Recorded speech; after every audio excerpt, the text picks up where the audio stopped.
और आइए बढ़ते हैं आगे, योगी मॉडल की बात करते हैं। देखिए, उत्तर प्रदेश में कानून व्यवस्था को लेकर योगी मॉडल देश भर में हिट है।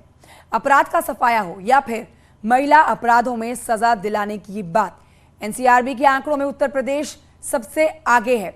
सीएम योगी आदित्यनाथ की सख्त प्रशासक जो छवि है, उसी की वजह से उत्तर प्रदेश की जनता सुरक्षित महसूस करती है।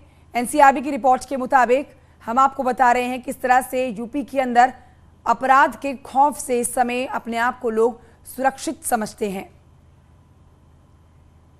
तो महिला अपराध में अगर हम बात करें तो 6.2% की कमी है।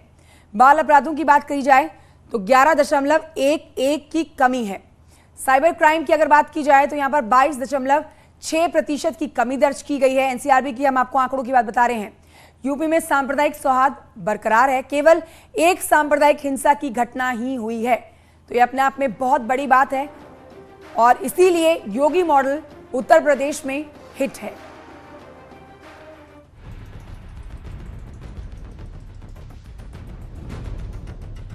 योगी मॉडल से बदली यूपी की तस्वीर, दंगाइयों की शामत, माफियाओं पर आफत,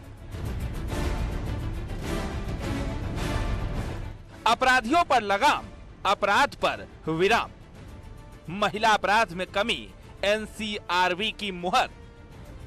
योगी मॉडल जिसकी देश भर में चर्चा हो रही है, योगी मॉडल जिससे अपराधियों में डर है, खौफ है, योगी मॉडल जिससे माफिया थर थर कांप रहे हैं, उसी योगी मॉडल ने यूपी की पूरी तस्वीर बदल दी है। सत्ता में वापसी के बाद सीएम योगी की कानून व्यवस्था को लेकर सख्ती के परिणाम धीरे धीरे सामने आ रहे हैं और एनसीआरबी के आंकड़े भी इसकी गवाही दे रहे हैं। दावा किया जा रहा है कि मुख्यमंत्री योगी की सख्त प्रशासक छवि से यूपी की जनता पहले के मुकाबले खुद को सुरक्षित मानती है। एनसीआरबी के ताजा रिपोर्ट में महिलाओं और बच्चों के खिलाफ अपराधों में कमी आई है। हमने उस संकल्प पर बिल्कुल 100% काम किया और उसके परिणाम अब एनसीआरबी के डाटा से दिखाई पड़ रहे हैं। वरना वो उत्तर प्रदेश जो दंगों से लगातार ग्रसित रहा करता था, उत्तर प्रदेश के हर जिले में कर्फ्यू उसकी नियति बन गई थी। लेकिन योगी आदित्यनाथ जी के कठोर प्रशासन से आज उत्तर प्रदेश की छवि बदली है और इसीलिए 37 वर्षों के बाद कानून व्यवस्था एक सकारात्मक मुद्दा हुआ, जिस पर सरकार दोबारा रिपीट होकर के आई और उत्तर प्रदेश ने इतिहास रच दिया। और आज कानून व्यवस्था के उत्तर प्रदेश के उदाहरण अलग अलग राज्य अपने अपना रहे। एनसीआरबी की रिपोर्ट में यूपी को दंगा मुक्त प्रदेश बताया गया है। देश में 2021 में कुल 378 सांप्रदायिक हिंसा की घटनाएं दर्ज हुई हैं, लेकिन यूपी इकलौता ऐसा प्रदेश है जिसमें केवल एक घटना हुई है। अगर एनसीआरबी के आंकड़ों को सही माने तो फिर यूपी दंगा मुक्त है।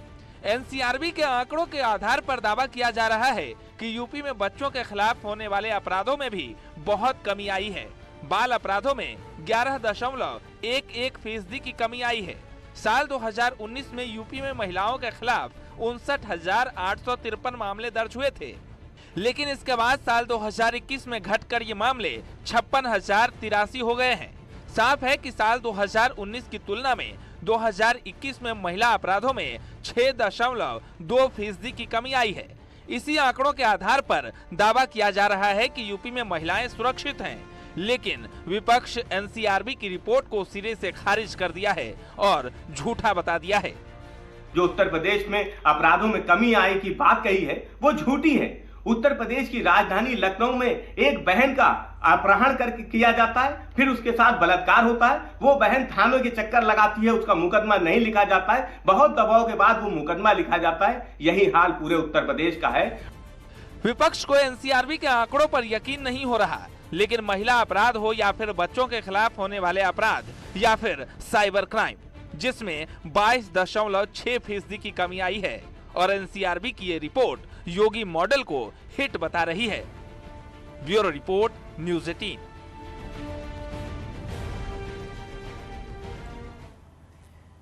और ये बढ़ते हैं आगे। राम भक्तों के लिए अयोध्या से इस समय एक बड़ी खबर आ रही है। जन्मभूमि मंदिर में दर्शन का बढ़ा है समय। दोपहर 2 से 7 बजे तक का अब समय बढ़ाया गया है। दर्शन हो सकेंगे इस समय में। 29 अक्टूबर से नए समय के साथ दर्शन होंगे। सुबह 6:30 बजे आरती में 30 लोग होंगे शामिल। शाम के 7:30 बजे भोग लगेगा आरती में 60 व्यक्ति होंगे शामिल।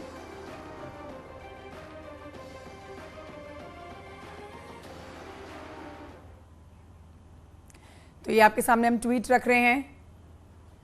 श्री राम जन्मभूमि ट्रस्ट महासचिव चंपत राय का ये ट्वीट आपके सामने, जो ये ट्वीट करके समय में बदलाव बता रहे हैं। श्री राम जन्मभूमि मंदिर दर्शन समय में वृद्धि करने का जो निवेदन है वो शासन ने स्वीकार किया। अब दोपहर 2 बजे से दर्शन के लिए सर्वसम्मान जो समय है वो बढ़ाया गया है। दर्शन के लिए समय बढ़ाते हुए सर्वसामान्य भक्त सदैव के प्रवेश कर पाएंगे। 7 बजे तक का होगा ये समय।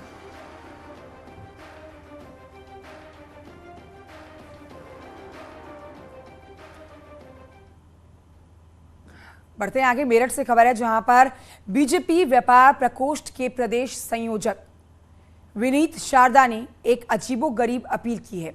उन्होंने हिंदुओं से 5 बच्चे पैदा करने को कहा है। उन्होंने कहा है कि सरकार जनसंख्या पर कानून बनाए, नहीं तो हिंदू 5 बच्चे पैदा करें।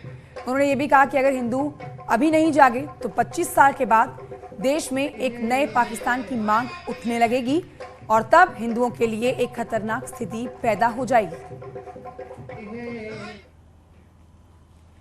एक छोटे